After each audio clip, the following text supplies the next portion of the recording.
21 ғасыр техника дәуірі дейміз ау. Бірақ компьютер, телефон, ғаламтор адам өмірін жеңілдетуге арналған дейсіз бе? Дұрыс-ақ. Бірақ осы аталмыш дүниенің бүгінде өміріміздің бір бөлігіне айналғанын сезбей қап жатамыз. Бірақ сәтке кіріп шығамыз дейміз де, қаншама алтын уақытымызды осы желілерге қиямыз. Бұл не сонда?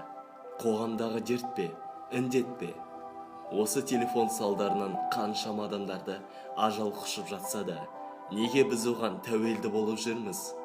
Сол баяғы телефонға телмірген өмір. Көліктегі апаттық жағдайлар, ата-аналар назарынан тыс қалған қаншама балалар өздерінің өмірін қиып жатыр. Осылайша еңкейген қарт пен еңбектеген балаларға шейін ғаламтор құрбанына айналуда. Бір уақыт телефоннан алыстап, шынайы өмір сүріп көрдіңіз бе? Қаншама қызық дүниелер көп. Бір сәт болса да ойланып көрдіңіз бе? Сіздер менің сөзіме әлі де сенбей отырсыздар ғой. Ендеше тыңдаңызшы. Ұялы телефон кесірінен тыныс алуыңыз бұзылады.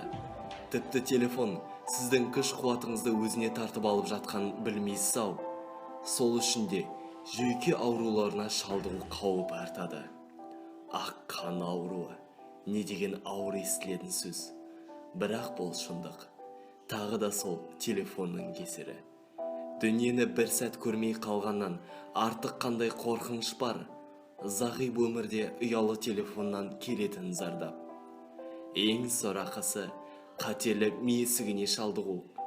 Сол үшін де адамдар телефонның жеңіл іс тыңдаратынына ерте қуанбаңыз. Оны зияны туралы бір сәтте естен шығармаңыз. Кеш болмай тұрғанда ойлан.